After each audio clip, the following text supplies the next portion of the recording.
Welcome to Macro Hive Conversations with Bilal Hafiz. We aim to bring you the best in macro and markets thinking. To see our latest thoughts and analysis on the world, visit macrohive.com. It's hard to ignore politics these days, so we published some great pieces on the subject. We look at whether Trump can catch up to Biden and on whether Scotland will have an independence vote again. We also feature pieces that look into what policies developed market central banks have got left, on how the dollar has peaked, where you can get higher yields in bonds, and where the cheapest country to buy an iPhone is. If you're a Prime member, you can access all of these notes as well as the archive, and you can interact with us and other members on our member Slack channel. If you're not a member, you can sign up for a free 1-month trial on macrohive.com. On top of that, if you're interested in a more high-octane research that includes models, indicators, and trade ideas, just drop me an email at bilal@macrohive.com. And Bilal is spelt B-I-L-A-L, and I can tell you more. On this episode, we continue with the politics theme, and I have Helen Thompson, who is Professor of Political Economy at Cambridge University. She's been at Cambridge since 1994 and is currently the Deputy Head of the School of Humanities and Social Sciences. She's a regular panelist on the excellent podcast show Talking Politics, and she has recently been focusing on the political economy of oil, Brexit, and the Eurozone crisis. On to our conversation.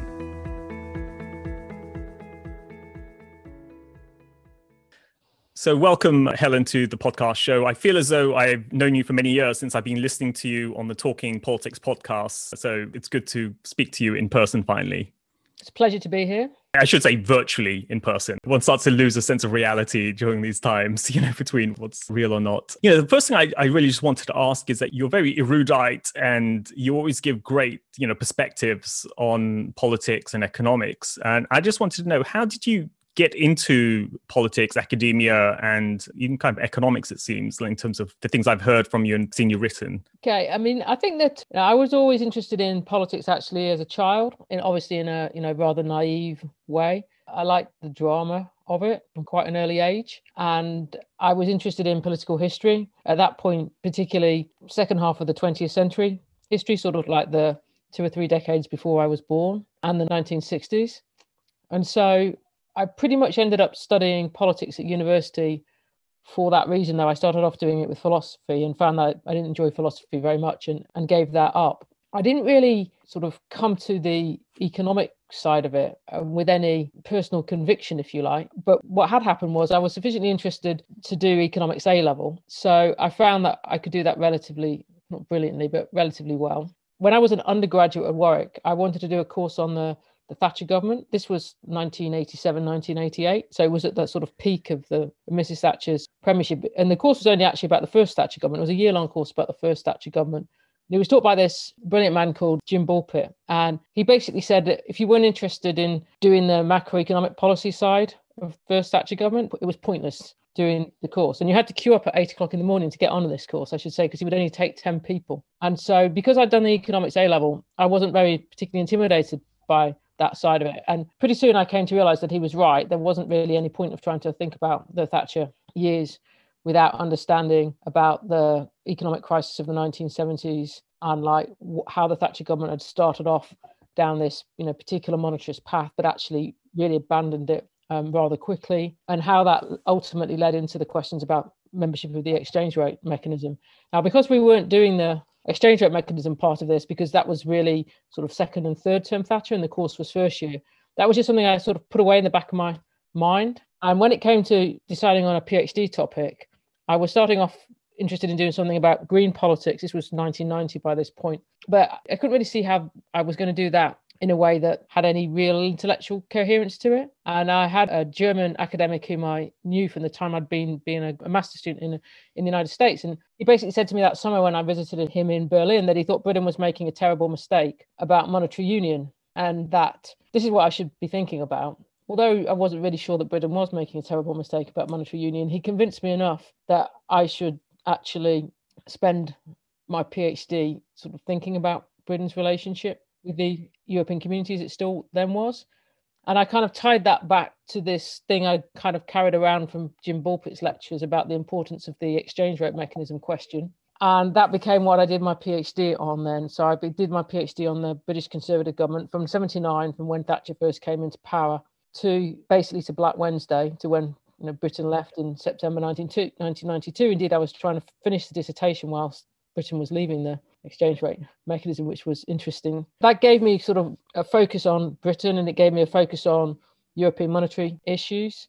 And ultimately, although I left that behind, really, in the work that I did in the 2000s, I was sort of interested in being broader than that. It stood me in good stead, actually, for what has come since, particularly, obviously, since the referendum in 2016. So I found myself going back in that direction. So I started off really getting into the political economy aspects of politics, really through the Thatcher years, and then wanting to broaden my understanding out and going back, in some sense, into longer history than the 20th century, in understanding what the relationship is between the external economic constraints that different forms of economic organization impose upon politics and the interaction of that with democratic politics. Yeah, well, it's really interesting sort of background. And I guess that provides a springboard really to bring us to one of the topics of the day, which is Brexit, as we kind of come into the end of 2020, where we have a supposed deadline before we have whatever's going to be,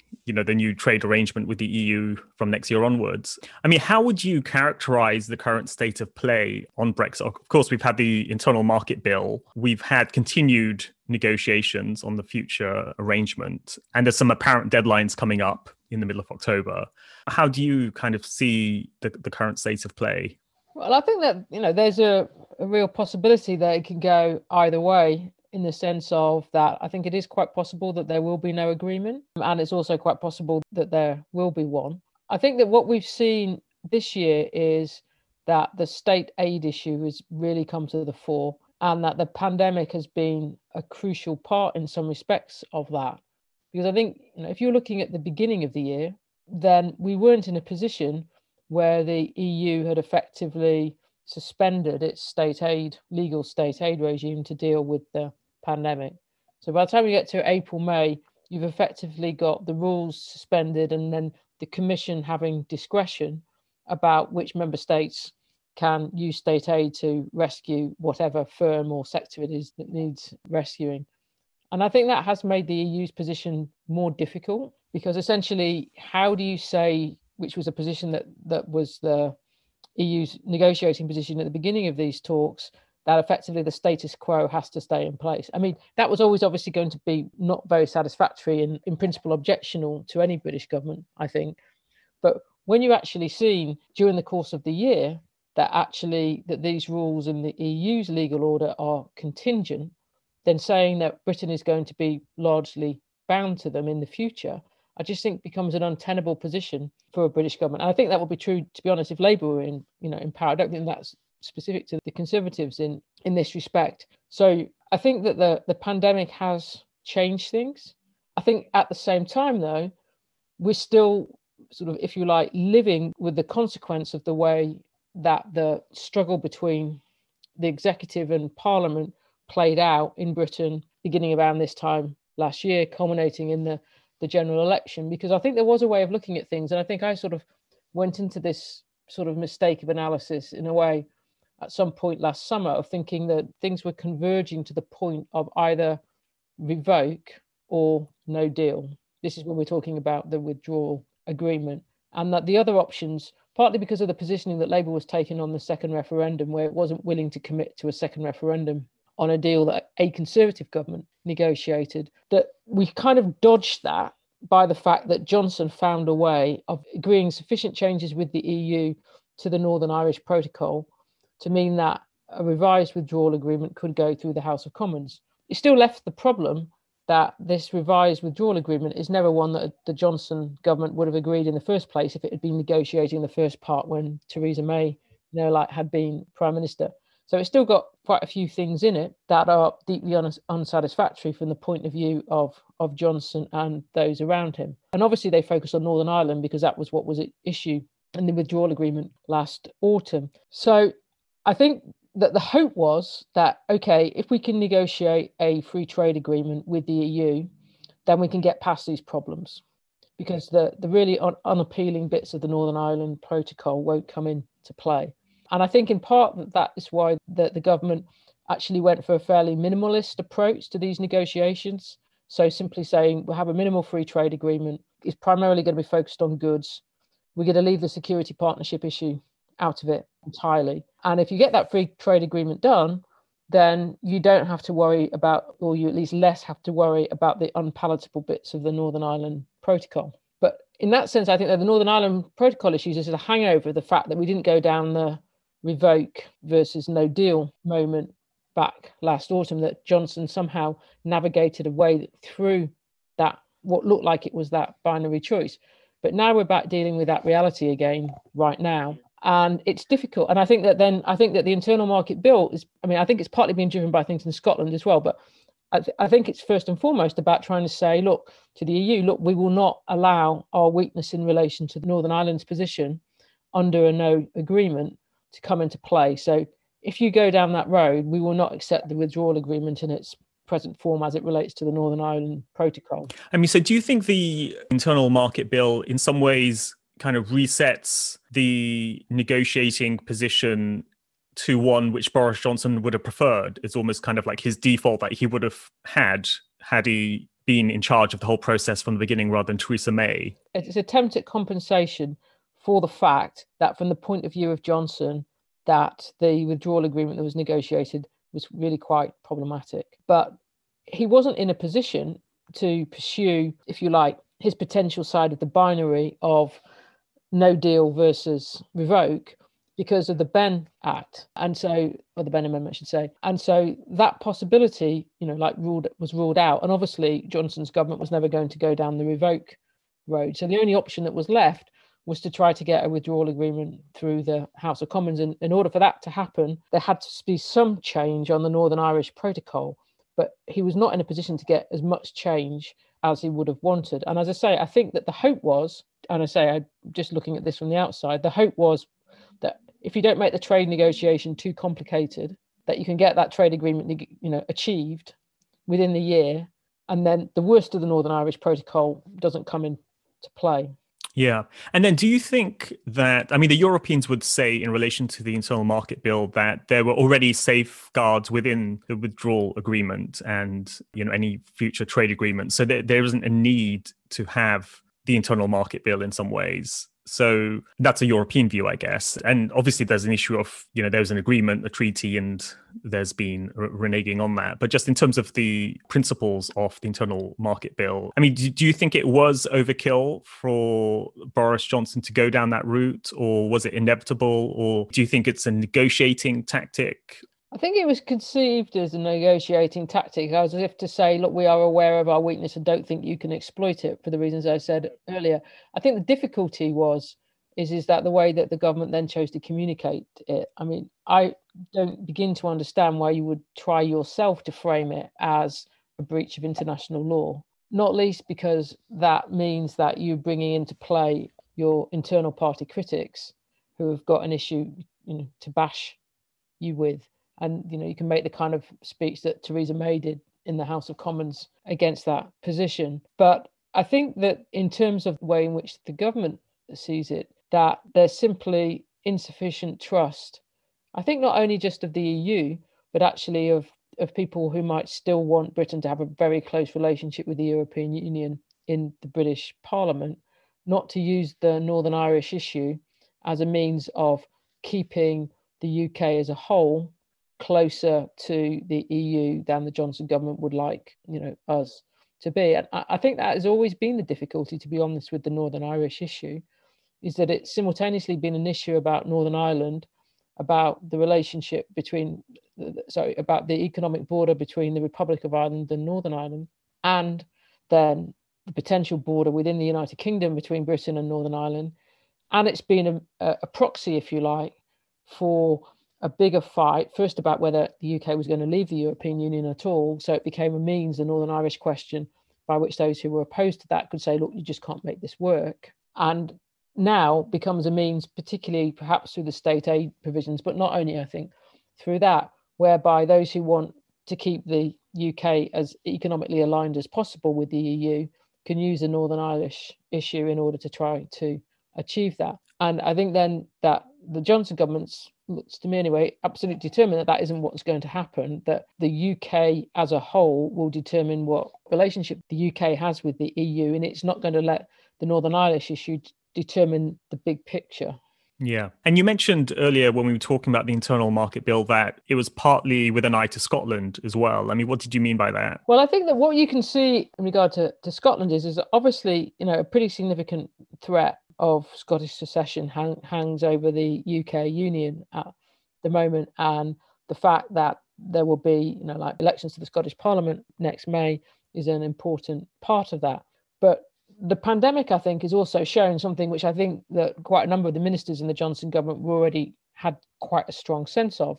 And in some sense, I think this went back into the Cameron government too, let alone the May government, is that the devolution arrangements, from the point of view of a government at Westminster, particularly perhaps from the point of view of a Conservative government at Westminster, don't work very well. So whatever advantages they, give to Scotland and to Wales and now to Northern Ireland, now devolution's been restored there, they're just a headache if you're sitting as the Westminster government. And that's because of the England issue. Yeah, it's a good part of it because of the English issue. But it's also because it makes actually some of the administrative issues more difficult in terms of the administrative apparatus, the administrative state, and actually trying to drive policies through from the centre. Now, in one sense, that's supposed to be the sort of point of devolution, but it can't very well work if 80% of the population of the Union lives in England, don't have any coherent governance arrangements within that. And the pandemic and the fact that the UK government has had to act as the English government with effectively emergency executive powers has really brought that question to the fore. And I think that it's made quite a number of Conservatives who are very keen on defending the Union pretty nervous and constrained about the way in which they can actually act as the English government, because they don't want to do things that are provocative in relation to Scotland and strengthen then the Scottish nationalist cause. So if at the same time as all this is going on, that you're going to have powers that are coming back from the European Union to Westminster, then if you're the sitting Westminster Conservative government, you're going to want those powers to be as much as possible at Westminster and not handed back to Edinburgh and Cardiff and Belfast. If you're the governments in Edinburgh, Belfast and Cardiff, you are going to want those powers to be used for yourself. So I think, again, even without then the pandemic, leaving that aside, you were going to have a contest about where this returning authority taken away from the EU level, coming back to the United Kingdom, is going to rest. And I think that, the government's hope is that you can actually strengthen the UK government in relation to the devolved governments by these extra powers. And for the opposite reasons, obviously, that the hope of the devolved governments is they can get more power. So you're going to have a contest about the internal market bill. And I think the drift of what was being proposed was very much about, okay, quite a lot of this power is coming back to the UK centre. Yeah. Yep, understood. And we'll talk a bit more about Scottish independence a bit later in our discussion. Just moving back to the Brexit talks with the EU, what's kind of the incentive structure on the European side to get a deal done, a deal as in not a hard Brexit, like not a WTO deal, but something else? What's the incentives on their side? What's to stop them from just walking away and allowing the UK just fall into a hard Brexit? I think that there are several different things here. I think that first of all is that it's pretty clear that some of the EU states want a deal because they want a fishing agreement, and they don't want to have to deal with the domestic politics of an end to anything like, basically the status quo ending and then nothing like it replacing it. I think that's important in France, but for the same reason, it makes it hard for Macron to give in about fishing, but it's important in Spain too. And just as an aside, why is everyone obsessed about the fishing industry for? I mean, it's a tiny part of any economy, the French economy, the UK economy, yet it's turned into this big patriotic kind of symbolic industry or something. Well, I think that partly because it does have deep cultural resonance, but I think it's also because there's a lot of other things that go with fishing in terms of, for particular areas, particular coastal towns, cities. It can be pretty important when you look at the subsidiary economic activity that goes around around fishing, And quite a number of these places are places where employment prospects elsewhere are, not particularly good. And so I think that you would expect politicians to be sensitive to something where it has knock-on consequences if an industry, if a sector really goes into, is finished off, and the fact that these are often in places that have already been hit by a number of other economic shocks over the last several decades. So I think that we go wrong if we just think about it as, okay, how important is it to the national economy, rather than how important it is to local and regional economies. I think Ireland obviously has big problems if there's no agreement. Ireland is back to the problem that would have been there with no deal when it came to the withdrawal agreement. I think then there's the question of, well, how much of this is true for both sides really, how much of a breakdown of economic relations can there afford to be between the UK and the European Union in a world in which Europe as a whole faces really severe geopolitical, and in which that the American relationship has become very difficult. And I don't think that a Biden presidency would change a great deal of the substance of that. I think Biden would change the tone and the way in which he talks about the issues. And he may move American policy closer to the EU position on Iran and on climate. But I think there are a whole set of other issues that are particularly Nord Stream and NATO, where I don't think it's going to make a great deal. It's going to make a great deal of difference, the likely change in the American presidency. And obviously, security issues have been kept out of these future relationship talks. It's been focused on trade. So, if we end up come January, whereby there's no formal security partnership between the EU and the UK, leaving aside what exists via NATO, with most of the member states, but not all of the member states of the EU, there's no even goods trade agreement between them. So we're back to tariffs, customs checks. That is a pretty big shock, I think, for everybody in Europe. And the thing is, as well, in the end, it won't last. I mean, there has to be a new relationship negotiated between the UK and the European Union, and it has to be over different spheres. So we would end up with quite a lot of economic disruption for something that is going to have to be resolved in the end. Now, I don't think it can be resolved in the sense of permanently settled, but it can be put onto a much more secure footing than we would be left with no deal come January. And so if we then were to get something like a Canada light type deal, so that's where you have, I suppose, sort of low or no tariffs in the goods sector, some kind of quotas, nothing really on services. I mean, is that really much of an improvement for either side? I think that people shouldn't be under any illusion that actually it's quite minimalist what's at stake at the moment for the reasons that you just said.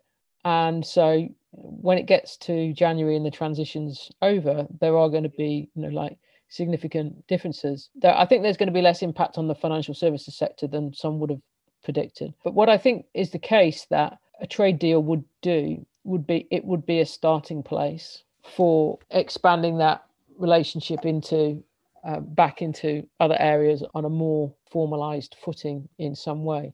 Now, I think that once you get into the issues that are really at the heart of the present impasse, particularly the state aid question, you can see why actually entrenching these issues in treaties gets into difficulties, because it's precisely because of the fact that the UK government is so reluctant to put a state aid regime into the treaty, let alone one that would actually just replicate the EU's, that we are, in significant part in this present impasse at the moment. And I think that in that sense is that from the British point of view, the issue of we are a separate legal order now maybe got to assert itself before we get back to a position where certain arrangements can be made on a more formalized basis. Yeah, so I guess one of the important things you're saying here is that whatever arrangement we have in January or Q1 next year isn't the final. It's an evolution. It's just stage one of many stages. Yeah, I don't think it's the final one. I don't think it would be actually, regardless of what the outcome is. I certainly don't think it would be if it was no agreement.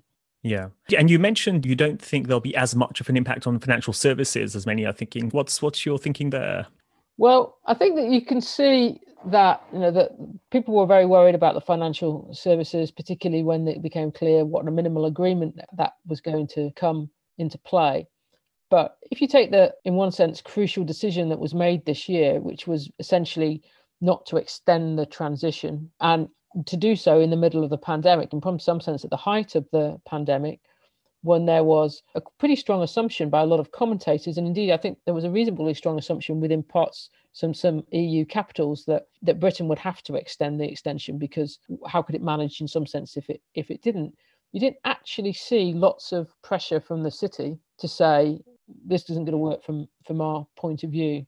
So I kind of assume, maybe wrongly, but I kind of assume that we would be I've heard a lot more pressure out of the city if there was real concern there that this isn't livable for financial services. Yeah, I have to kind of concur there, really, because having worked at investment banks since the referendum up until a year ago, most banks have already set themselves up for a hard Brexit outcome. So they have offices in Frankfurt, Paris, and so on. Everything's kind of ready to be able to deal with the EU clients from the continent rather than from the UK. There's been a huge amount of prep work that's gone into this. And in some ways, if those banks aren't able to utilize all of that additional costs that they put into these new facilities and new arrangements, in some ways they wouldn't get return on their investment that they made in all the different centres in Europe. One thing I did want to ask was, I'm not sure how closely you've looked at the UK-Japan trade deal, but from what I can gather within there are some provisions on state aid in that trade deal. Now, I didn't look at these underlying legal texts. I'm not sure how binding they are or how aggressive they are, but that seems to suggest that, at least with UK-Japan, there was some openness from the UK side to have state aid provisions. Now, is this a case of there's a different view between UK and EU on this issue, and UK-Japan, it's fine? Or is the provisions in the Japan-UK trade deal not as aggressive as it may first appear? I mean, I haven't looked at the text either, but my understanding is they're really quite specific, including, like matters in relation to bankruptcies, and that there is nothing, as I understand it, that really is, distinctive about the state aid provisions in this UK-Japan deal than what would be state aid provisions in any other sort of bilateral trade agreement. You're not looking at something that's like a whole state aid legal regime, which is obviously what the European Union has by virtue of the fact that it is a legal order, in that the state aid regime is embedded into that single market legal order. And, really the single market is the most legalized part of the whole of the European Union, I think, in that respect. So what immediately comes into play once you get into state aid as an issue between UK and EU is like, well, who's going to adjudicate the differences? And obviously the EU preference would be for the European Court of Justice, and that then becomes a much bigger issue than just state aid. Yeah. And within the Conservative Party, I mean, is there a significant faction that could sort of moderate Boris Johnson in terms of having closer alignment with the EU? Or is his majority so large now that there isn't really a wing that could constrain him? I think that in some sense, what is striking about the internal market bill and the way the government framed that was that for a bill that looked like it was having its message directed at the EU, then it was framed in ways that were really quite provocative to Johnson's internal critics within the party, including people who hadn't previously been critical. And so I think that he has a little bit more, at least, of a party management issue around Brexit than he did before the publication of the internal market bill. I think that partly maybe reflects the fact that he's got a larger party management issue. There obviously has been some discontent about his leadership, so discontent within the parliamentary party about his leadership over the last few months. I think it's also hard for some of the parliamentary party to understand why the state aid regime issue is such a big deal, because they think of themselves, that the Conservative Party as a free market party. I mean, I think that's a misunderstanding of their own party, but clearly that is a view that some of them have about what the Conservative Party is supposed to be. Well, I get that's a view of, I suppose, a Thatcherite Conservative. Yeah, but at the same time, I think that the underlying argument about sovereignty around state aid is one actually that is pretty well understood across the Conservative Party.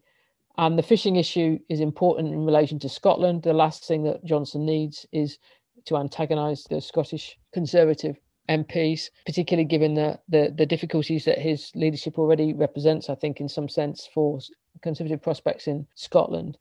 So I don't think that the dynamics of the Conservative Party are going to be Johnson's number one problem in relation to the internal market bill. I think that so far as the internal market bill spills over into the broader Scottish question, that is another matter. And, moving on to kind of Boris Johnson's position in itself, it's been interesting that kind of the issue that seems to have invoked certain reaction from segments of the Tory party has been the way the party's handled COVID and all the restrictions and lockdown measures and so on. That seems to be much more of a motivating kind of issue for factions of the Tory party rather than Brexit. And then, of course, we've had the virtual Tory conference, recently where Boris gave his virtual speech. Do you think Boris Johnson could be vulnerable in his first term as Prime Minister for a leadership challenge? Or is that just more usual speculation by commentators to try to sort of drum up some kind of soap opera? I mean, I think that my instinct is that, yes, he is vulnerable, and that, that the kind of attacks that he's been subject to in, largely Conservative supporting newspapers would suggest that there is something going on, and that he looks like he's struggled since he's come back. And obviously there was some criticism about his leadership in the early months, so in the weeks before lockdown began. And I think that it is clear that there are disagreements between Johnson and Rishi Sunak about how to deal with the economic side of it, and how to, in some sense, to judge the health risks against the economic risks. So in this sense, I would say that you would expect a Conservative Prime Minister who was prioritising the health risks over the economic risks, which is essentially what Johnson has been doing, to be subject to quite severe criticism within the party, particularly because you might actually expect that a Conservative Prime Minister might do it the other way around. And I think that that's the view that some of the backbenchers who've been critical of Johnson have taken, and that they quite possibly think that his own personal experience is overly influencing his decision making. I think that part of it that's really hard for us to judge if we've got no knowledge about, which I certainly don't, is like really what the state of his health actually is. And I mean, it is just, if you just look at him as a human being, it's a staggering amount of things that he's had as experiences over the last 18 months between marriages and children and Brexit and becoming Prime Minister and near-death experiences, the lot, and then managing a pandemic. I don't think any of us can really get our heads around like what that might do to somebody, regardless of what we then think about Boris Johnson's personality. So I think that aspect of it is just difficult to judge. But at the same time, I think that it is part of what it seems at least to be part of what's going on, and part of why people are asking questions about the sustainability of his leadership. I mean, I was looking back at previous occasions where Tory leaders have been challenged. One obviously was Thatcher. Hers interestingly came after a very large victory in the 87 election. And then before that, you have Eden, who I guess you could say it was more international issues with Suez, but his health, I guess, was a big kind of issue. But he did very well in his general election that he had, I think, largest vote share or something at the time, or I think that still stands, that record for the Tories. I mean, that to me at least suggests that even if the leader has won a huge majority, it doesn't make them safe, especially in kind of the Tory party, where the party seems to kind of sniff out weakness and replace their leaders very quickly. Yeah, I mean, I think that you can see that as well in the leaders that were, replaced in the opposition years, and Ian Duncan Smith obviously being the one, who really didn't last at all. I think that the Thatcher one is, in some sense, the really interesting one, because it's a combination of, I think, three things. First of all, about the fact that from some point in the second half of 1988, so not that long really after the general elections, let's say a year after the general election, that there starts to be serious economic problems, and that there's a succession of sterling crises that run on from that point, and actually dealing with them is what finally drives Thatcher to accept Britain joining the exchange rate mechanism. Then there's the poll tax, this policy that she commits to, and as it becomes ever more unpopular and is pretty destabilising in the long term for the Union via its imposition on Scotland a year early, in the fact that she won't retreat on that becomes something where enough Conservative ministers and backbenchers think this issue alone could lose us the next general election. in terms of the actual end of Thatcher, it is decisive, is the whole monetary union question. Now, one way I think about looking at Mrs. Thatcher's end is like she is the first of what effectively will be, a succession of European leaders who are basically thrust out of office around circumstances to do with monetary union. And that at that point, when she comes back from the Rome summit and makes it clear that she's not interested in compromises and hard EQs and this kind of rather absurd, like policy that Geoffrey Howe was pursuing, and that she won't pretend any longer that she is interested in any of that, then her cabinet colleagues get rid of her pretty quickly. So regardless of the fact of what was going on with the poll tax, that the central drama of Thatcher's exit is really about the fact she won't compromise over monetary union. If we then try and sort of say, okay, well, could there be something similar for Johnson? We'd obviously be back in the Brexit territory. I think that doesn't really work. It's pretty difficult to see how Brexit finishes Johnson off. I think in some sense, his structural weakness is really the Scotland question, because he looks like he is a burden to the Conservative Party in any referendum that may be necessary on Scottish independence. Let's kind of talk about the Scottish issue. We have the Scottish elections next year. The SNP will argue that, there's been significant change since the last referendum with the Brexit vote. So there's a case to have another vote. The polls continue to show, more Scots in favour of independence than they're not, although it depends, I guess, how you phrase the question as well. Meanwhile, on the Conservative side, on the one hand, they are the party of the union. But on the other hand, from a very crude perspective, if Scotland was to become independent, then the Tories would have quite a commanding majority for a long time, I suppose, from a parliamentary arithmetic perspective. At that kind of very basic, electoral calculation, there could be some incentive there. But how do you think about the different forces that would drive a vote, at least, for a referendum? Well, I think that there are two different things here. First of all, the question is, if there is a sizable majority for the SNP come the Scottish Parliament elections, would it be possible for a Boris Johnson government to say no to a referendum? I think that he's made it clear that his response is going to be no. The question is well, how tenable is that going to be for how long? One way of looking at it would be to say, okay, that this has to be tided over from the point of view of sitting in London. I mean by this, it has to be tided over until the SNP is somewhat weaker, and then hold a referendum and gamble, if you like, that it could be won.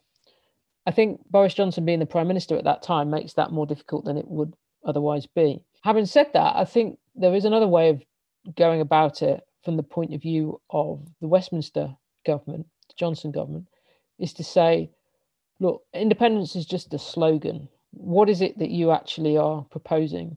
And although there's been some movement of this within the SNP, the proposal still looks like it rests on an ongoing currency union between the UK and Scotland. And then, there's a separate question, obviously, of whether there's an ongoing defence union. But let's just stick with the currency question. And I think that played a quite important part last time in No's victory, because the Scottish Nationalists don't still have an answer to the currency question.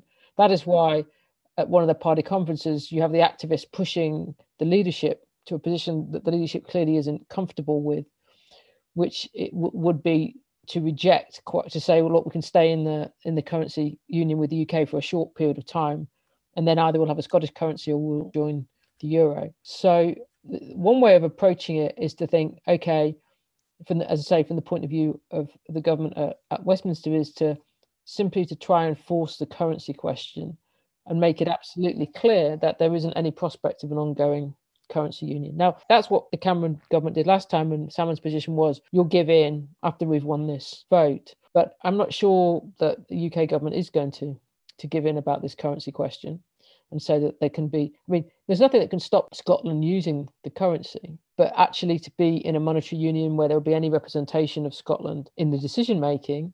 And we can see from what happens in the Eurozone, the difficulties for states when they are subject to a central bank that is not attuned to their particular sectional economic interests are problematic. So, like, one way of dealing with it is to say, okay, if you want independence, this is what independence entails. And independence means that there's no longer a UK monetary union. Yeah, that makes sense. But your sense is the Conservative Party would be sort of very much against Scotland breaking away, and presumably the same would be true for the Labour Party as well. Yeah, I mean, I think that from the point of view, of the people who are at the top of the Conservative Party at the moment, they either personally strongly believe in the union in terms of their own lives. For someone like Michael Gove, obviously, but these are not actually mutually incompatible positions, they can both be true, and that they think, as I think that the British political class at Westminster, rather than excluding the Scots from that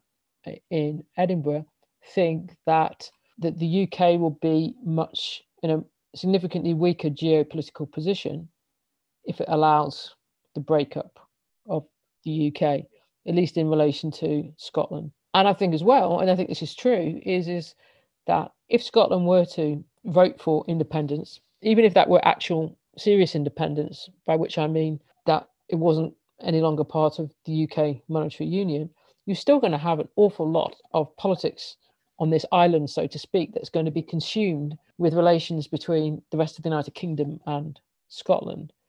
And I don't think that that's what present unionist politicians at Westminster, regardless of whether the Conservative and Labour Party, want to spend their time dealing with.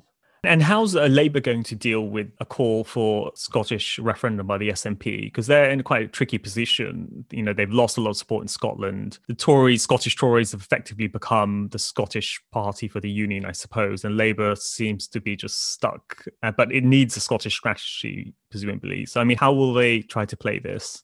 It is very hard for the Labour Party to find a way out of this until something happens that weakens the Scottish nationalists, because they simultaneously have an English problem and a Scottish problem.